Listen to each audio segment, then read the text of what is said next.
Everybody, this is Olga from Eagle, and I have a very special guest with me today.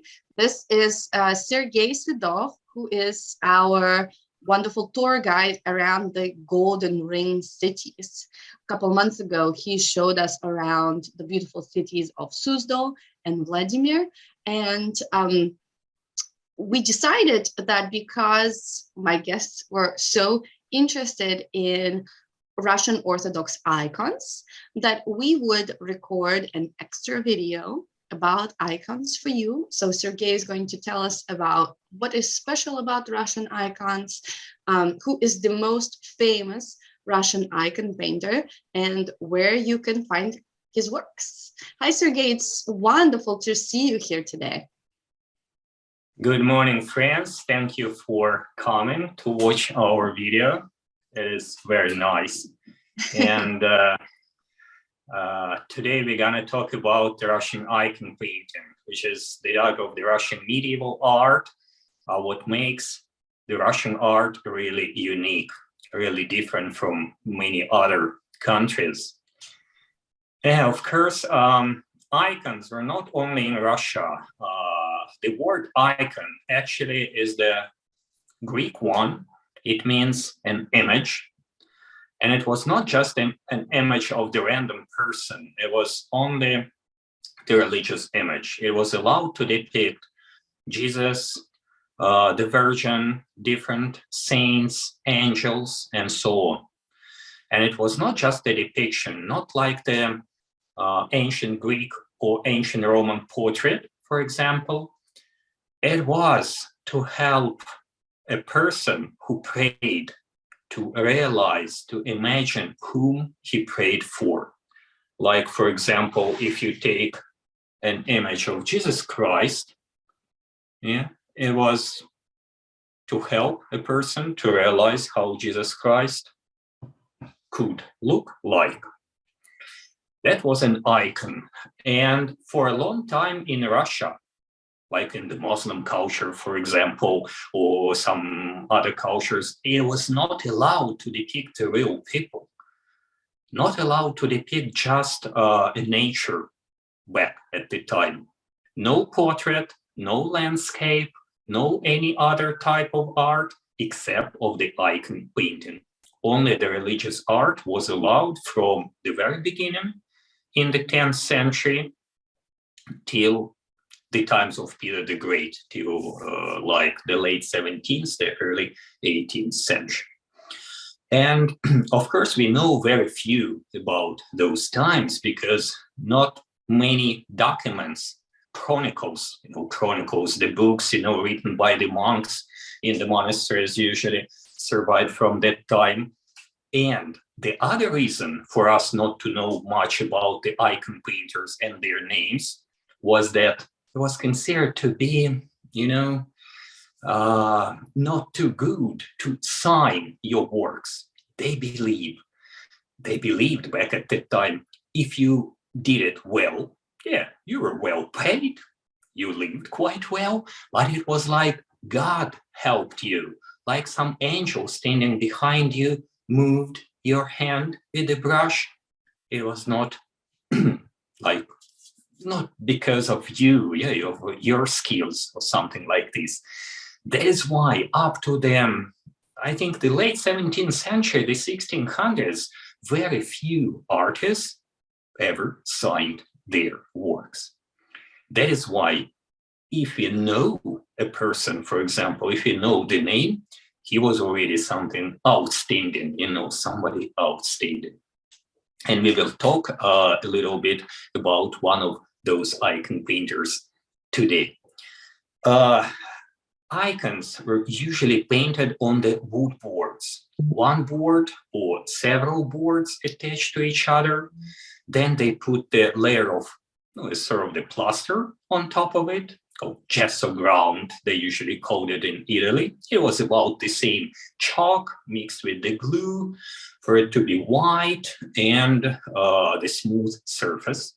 And then they used the paints, usually made out of natural materials and mixed with the egg yolk, something like glue also, making it stick to the surface of the icon.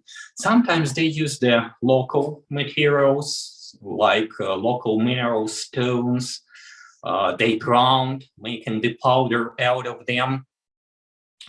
For red, for dark, they could use just charcoal, for example, but something for the sky blue colors or something, even back at that time in the Middle Ages, they could buy from abroad, from Italy, from the Mediterranean area, like lapis lazuli or something like this, because it was not possible to get it here around Moscow, for example. And there are several several peculiarities that makes the icon painting really conventional, different from the realistic painting type of art. One of them is the I always forget the name of that, is the something like reversible perspective, something like this. It's non-linear perspective, something like that. Non-linear perspective, yeah. If you look at this icon, we will talk about it later. Look, there are three angels sitting around the table, and the table is not perspective from our point of view. It is smaller in front and bigger in the back.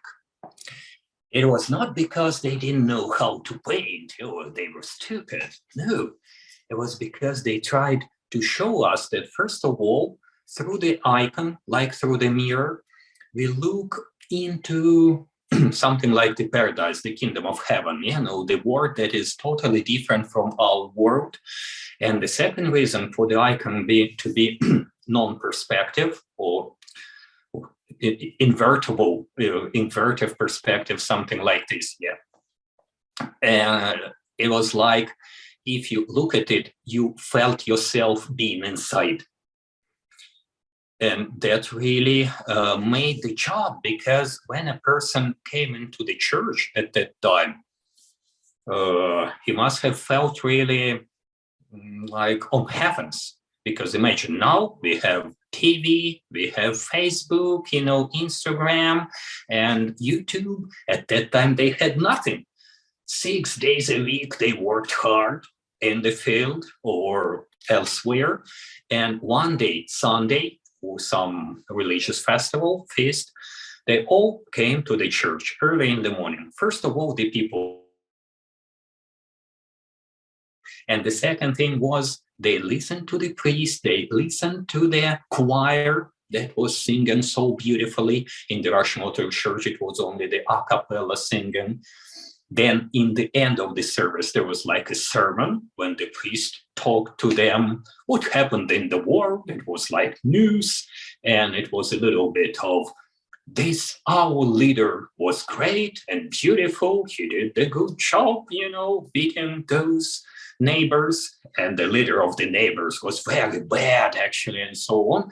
And around them, there were paintings, those icons or the frescoes painted on the walls. And standing inside the church, they felt themselves as though inside the events, inside what was going on around them. But unfortunately, we know very few about the icon painters, and almost the first names that appeared in the Russian chronicles, in the documents, they appeared only in the late 1300s, in the early 1400s. And one of them, we know also not much about him, but his name was Andrey Rublev. It was already outstanding for that time that the person had not only a name, he had like the second name or the family name, the surname, Rublev. Because for that time, it was normally to be called, even in the official documents, just the slave of the Tsar Dmitry, or the slave of the Tsar Sergey, for example. And that's it, or the son of the smith, for example, like the son of the blacksmith. That person had the first name, Andrei, and the second name, Rublev. So he was very much revered already when he was alive. He was born approximately in 1360 and died around 1430. He was a monk.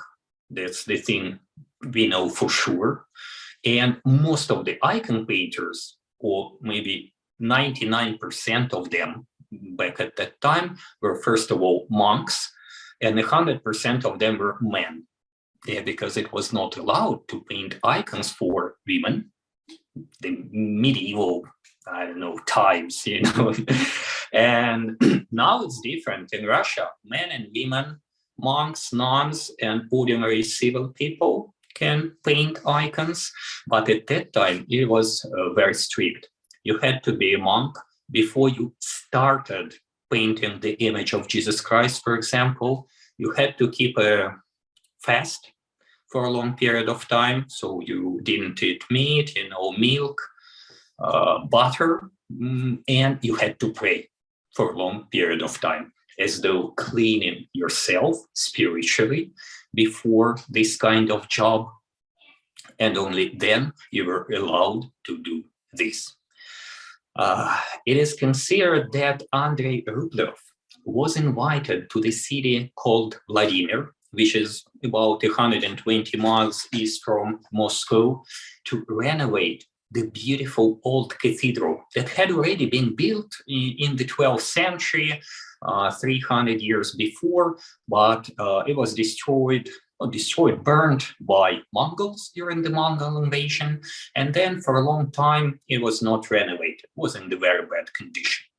And the Prince of Moscow, whose name was Basil I, Vasily I at that time, sent his best icon painter to renovate the church, because at that particular time, the church was the place for the coronation ceremonies of the Russian princes. They already lived in Moscow, but from time to time, they had to visit Vladimir to be crowned inside the cathedral. So it was very important for them.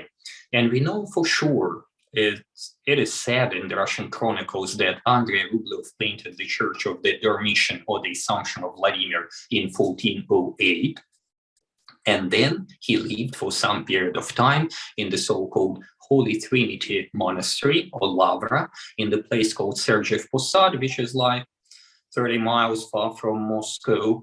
And he painted the beautiful icon called the Holy Trinity for that Holy Trinity Monastery, that is considered to be the real masterpiece of the Russian art and the world art.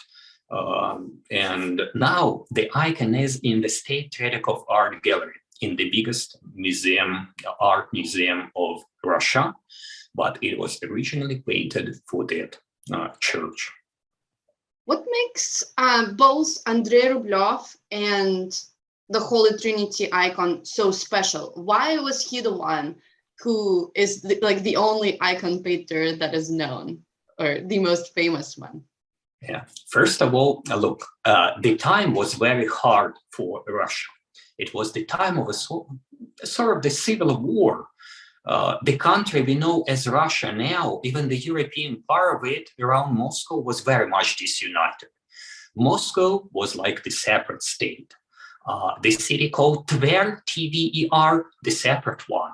Nizhny Novgorod, the third independent state, and all of them were controlled by Mongols, the so-called Golden Horde, the descendants of Genghis Khan Empire.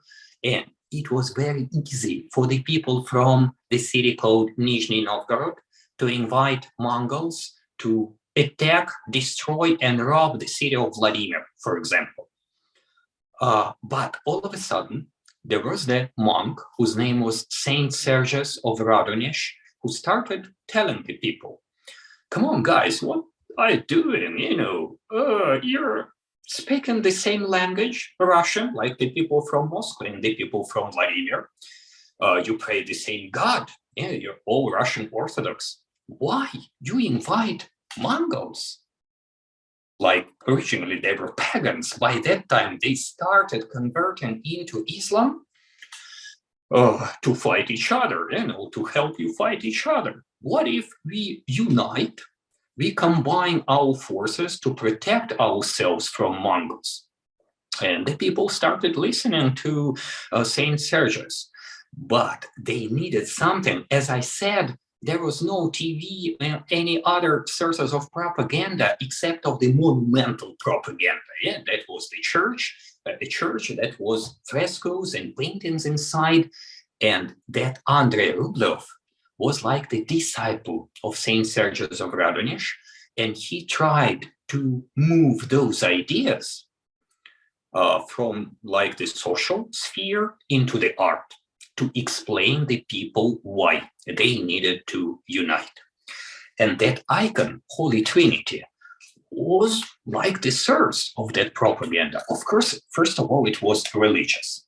It was like three angels sitting around the table that symbolically were like decreed, in the name of the Father, the Son, and the Holy Spirit. But the problem was how to depict the Father, the Son, and the Holy Spirit. Nobody ever seen the Father, for example. That is why already before Rublev, there was the tradition to depict them in the shape of three angels. In the book of Genesis, in the Old Testament, the Bible, there was the event described, like it was the man whose name was Abraham and his wife Sarah, that were quite senior already, and once they were visited by three angels that told them that they were going to have a son very soon. They laughed at them because they thought they were too old for that. But later on, they had Isaac. Abraham had Isaac. And they realized that the people that had visited them, they were angels. They were like God, three hypostases of God, the Holy Trinity. And usually, even before Rublev, they depicted them, but there was like the whole event. Abraham, like serving lunch, for those guys, Sarah cooking something in her house. Sometimes icon painters depicted so many people. The scene was so detailed that they depicted even the curious neighbors that were looking through the window. Who came to visit their neighbors, and how Sarah was cooking, chopping vegetables and so on. So Rublev decided to depict this in the totally different way. He got rid of all what he thought unnecessary. No Sarah, no Abraham, no neighbors, only three angels sitting around the table. But anyway, an icon painter had to show us, had to tell us who the Father was, the Son, and the Holy Spirit. And look, you will see probably on the photo, there on the screen, that behind the angel on the left, there's the house depicted, something like the big structure. That symbolically means that this person on the left is God the Father, who was the creator of the world, the architect of our world, our universe. The colors of his clothing, they're slightly blue and slightly even pink, symbolizing the colors of the skies, the colors of the paradise, the kingdom of heaven. The person in the middle of the composition, the angel in the middle, symbolizes Son, Jesus Christ. Behind him, there is the tree. That's like the green tree of life, and the symbol of the resurrection of Jesus Christ. And at the same time, it's the symbol of the cross, of the crucifixion, the wooden cross. That is why that's the tree, the wood behind. And his clothing, they are on the right blue, again, the symbol of the divine nature of Jesus Christ. And on the left, it's red, like blood, the symbol of the human nature of Jesus Christ, divine and human nature. And on the right, there's the angel who's got the mountain, the big mount, high mount behind him. That symbolizes that this person on the left, on the right, was Holy Spirit, something like flying very high in the skies and so on, so on. So Andrey Rublev tried to tell us the whole story. It's like the text without any details, just with several figures, depicted here, and three attributes, three things behind them. Then the scientists say that this person on the left, like God the Father, as though pushes the cup that stands here in the middle. There's like the cup of the sacrifice. There's actually the head of veal here in the head of calf, sorry, the head of calf here in the middle, like the sacrifice. And God the Father as though pushes this cup, and God the Son on the one hand like is blessing the cup from the top, and at the same time he's as though also trying to push it away, saying, oh, Father, let this cup pass by me, like from the Bible, something like this. There's like the whole action, it only seems to be static, but any icon is the real action. And if you look at this icon from the distance, this shape of one angel, the other angel look like a cup as well. Like the cup starts here, then goes wide and ends somewhere here between the foreheads of the angel on the left, the angel on the right. Again, symbolizing the cup of the sacrifice. Then the second thing the historians noticed, if you put the line between the foreheads of two angels and one line here, it's like the cross of the crucifixion.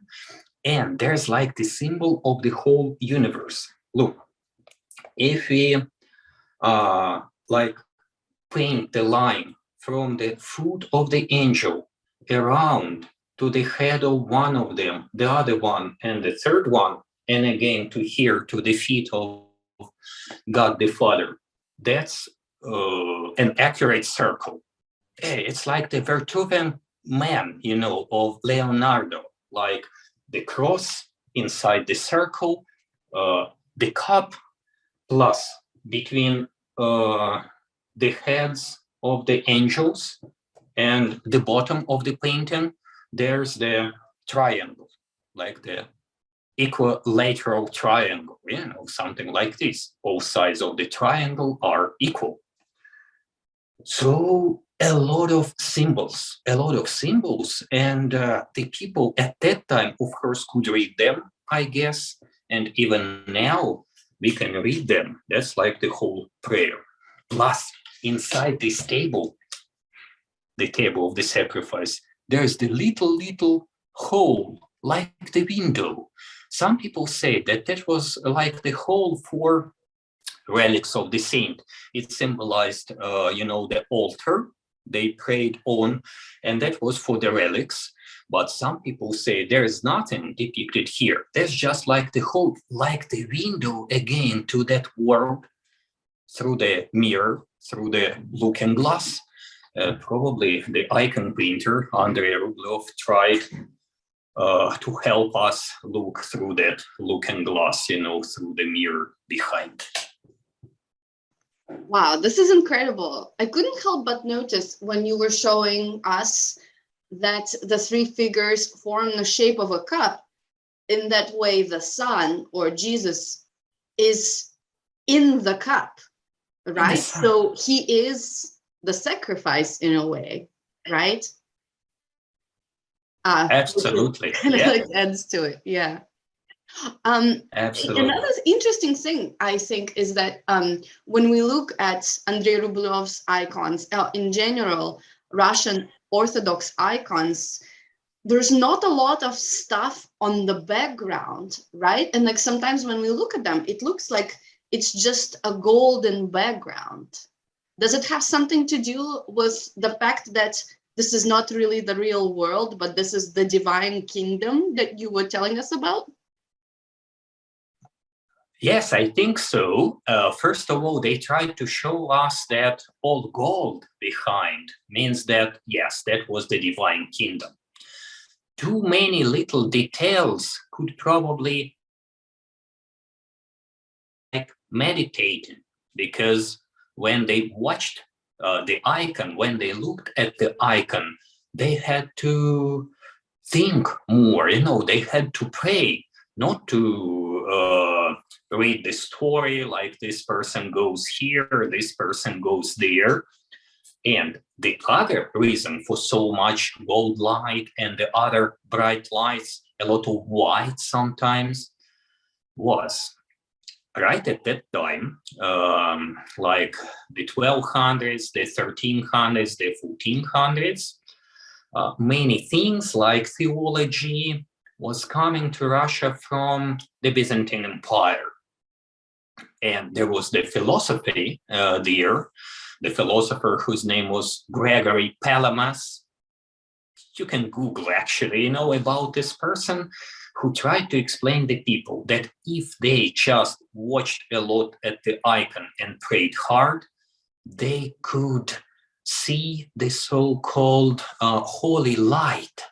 That was like the light around Jesus Christ during that transfiguration of Jesus' scene, when he came up to the Tabor Mount and his clothing became as white as light. And it was something similar to our meditation, actually, to Vipassana, something like this. And probably Rublev knew a lot about those ancient Oriental traditions, and he tried to depict fewer details, but more light, like to impress a person, to help him meditate. Of course, I know that word meditation doesn't correspond to this time, in the Russian icon painting, but it helps us to understand. Yeah. Wow, this is incredible. Thank you so much for telling us about the Holy Trinity. Is this the only work by Andrey Rublev that is known to people now, or are there more works? Look, there are some other works. Some of them are like questionable. Some historians say that they were painted by Rublev. Some of them disagree. There are the frescoes in the little town nearby Moscow called Zvenigorod. This is about maybe 50 miles west from Moscow. There are several icons painted on the wood boards in the Tretyakov Art Gallery that, for example, 50 years ago, all historians were sure that there were Rublev icons. But now some of them say that the last works, the last researches were in 2017, just recently. And they say, no, those icons are painted by the different person, similar, but probably by the disciple of Rublev. The other work that is 100%, most of the people think Rublev frescoes, they are in the little monastery nearby, actually nearby the Moscow downtown. It's called Andreinikov Monastery. Now there is the active museum there called the museum in the name of Andrey Rublev. But they are just, several square inches, just literally several square inches of the floral ornament on the wall.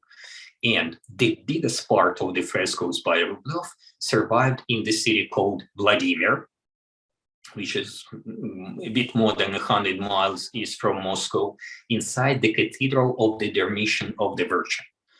And the frescoes there were painted in 1408, and then they were covered with a different layer of plaster later on that helped them to survive. And then already in the Soviet times, in the 20th century, the restorers discovered them from the 17th and the 19th century layers of plaster, and they were opened, and now they're really beautiful.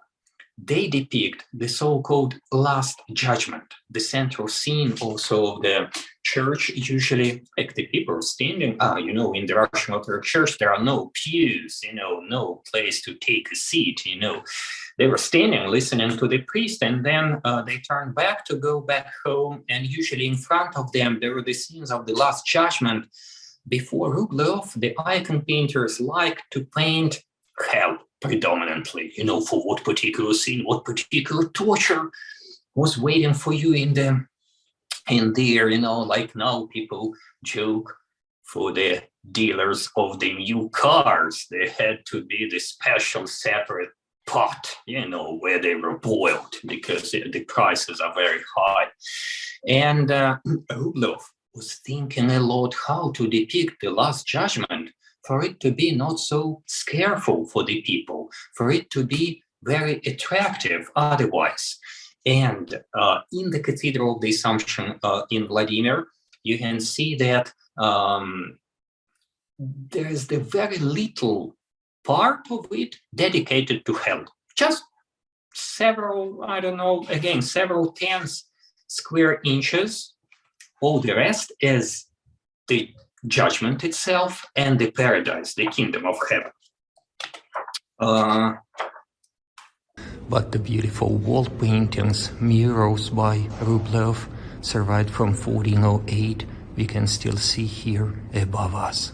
The central scene of the whole church is the so-called Last Judgment, when Jesus Christ, right in the middle, pointing one hand up, one down, as though showing us that some people are going to the paradise, the kingdom of heaven, some people the other way.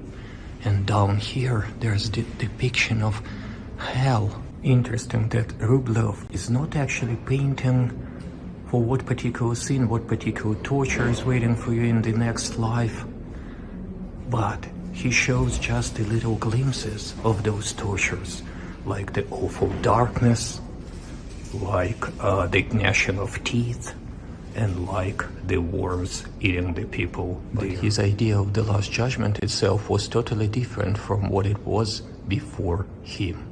Before him, the artist tried to show the tortures for the people to be scared by that Last Judgment.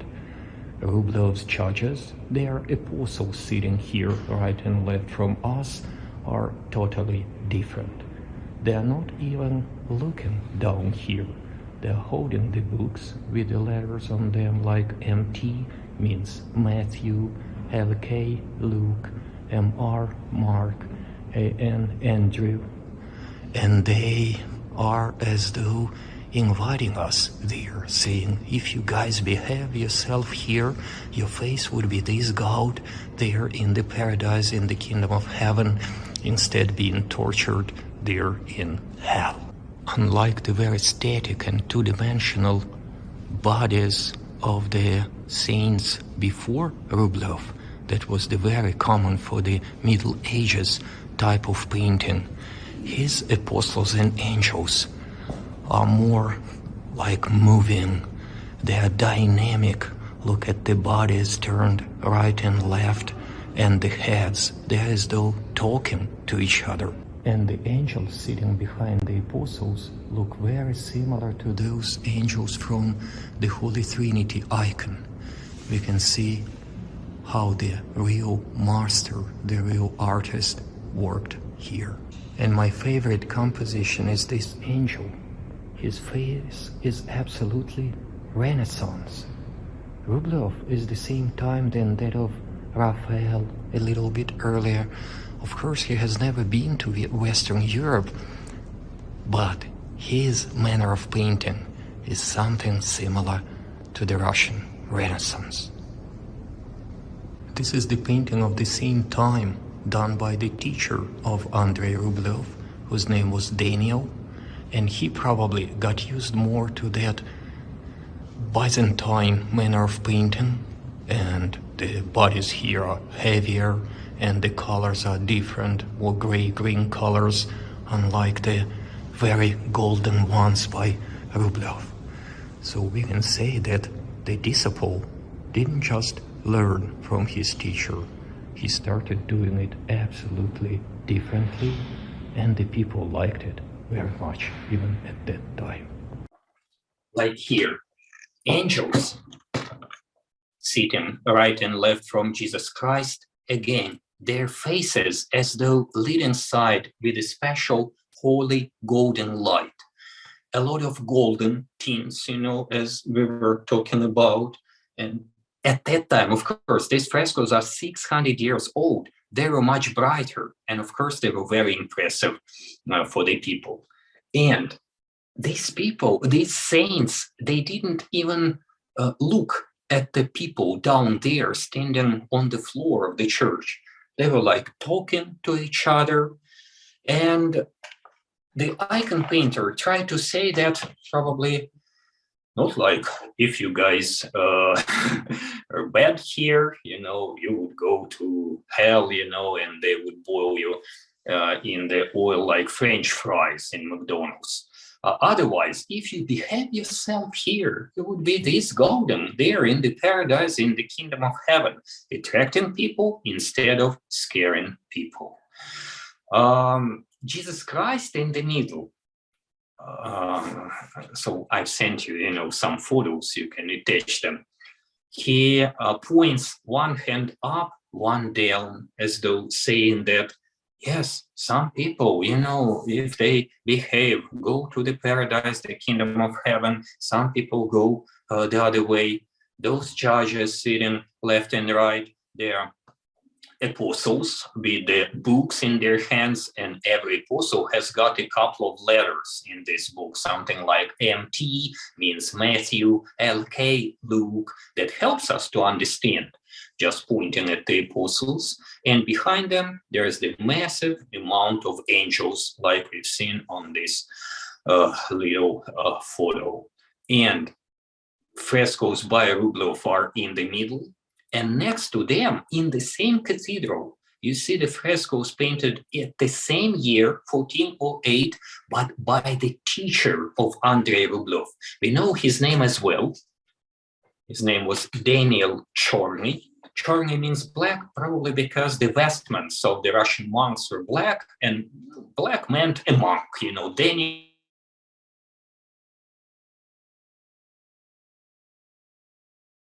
saints are heavier, like bigger. The colors are gray, green, not that golden.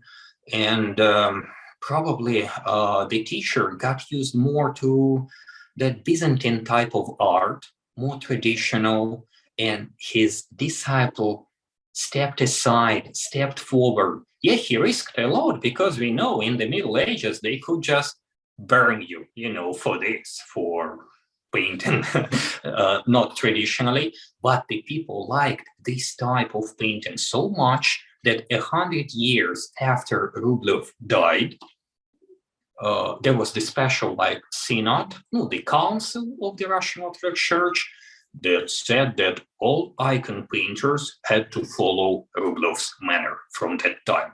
So he took a risk, he risked, and he won, actually. Gosh, I love this. Sergey, thank you so much for telling us about all of these icons. I think that without your explanations, it would be really hard for viewers, even Russian viewers, to understand what is so special about these icons and why Andrey Rublev really stands out. I think that one other way that at least guests of mine hear about him is because, those of them who like cinema, they might have heard of the film called Andrey Rublev by Andrei Tarkovsky. And I personally really like this film, and I do recommend it to people. But since you are the expert in Andrei Rublev, what would you say about this movie? Now there are also different points of view, but of course the movie is worth watching, first of all.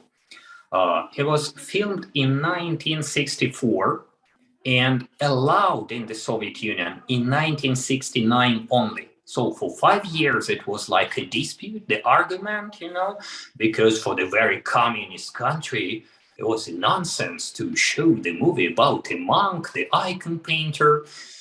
But so anyway, they allowed that, and it was something special at that time. First of all, Tarkovsky was a great film director, He filmed exactly at the places, at the spots where the events took place. So he was filming in the city called Vladimir, in the little town called Suzdal, and around Vladimir and Suzdal. You see the real Russian architecture, the real masterpieces. You see the real frescoes by Andrey Rublev. But since, as I said, we know very few about the icon painter himself, Of course, many events in that film were made up because, yeah, we don't know exactly how come Rublev, met this person or this girl, for example. And in the movie, they show how Tatar Mongols were attacking Vladimir and destroying everything and burning. Also, it's not that correct historically because Rublev painted the church in 1408. And that particular invasion, there were several of them, was in 1410. So like 3 years later. But Tarkovsky and the screenplay writer, whose name was Andrei Konchalovsky, they combined this, no, for it to be interesting, of course, and so on. So it's a sort of the ancient Russian fantasy. Yeah, in some way, I mean, historically, if you take the events, yeah, it's a fantasy. But if you talk about the artistic value of the movie, it's really high, I think. Some people now don't quite like Tarkovsky because back at that time in 1960, he was quite cruel to, animals. He, filmed horses, he filmed cows, and when he needed to make like the battle scene, for example, the horses, one horse fell from the wall and actually really broke a leg, something like this. But it was in 1964, and at that time, it was normal, not only in Russia, probably, during the big battle scenes, to do the things like this. But the artistic value of the film is really great. Wow, so he was a cruel genius. Wow, I had no idea about that. This is something to know and keep in mind for sure in the modern world. Wow, well, Sergey, thank you so much for being with us today. You told us so much about I feel like Russian icon painting in general, so that we can decipher them when we look at icons. We learned so much about Andrey Rublev, both from historic perspective, artistic perspective, cinema perspective, and I think that, guys, if you all got interested in ancient Russian history, you just absolutely have to come to Russia, explore the Golden Ring of Russia. Sergey is the absolute most perfect tour guide for that. So if you are interested, you can find his information in the video description. If you want to learn more about Russian history and art history, please subscribe to this channel and you can get a lot more videos like this. And let us know if you have any questions for Sergey in the comments, and I'll see you around. Thank you very much. Bye.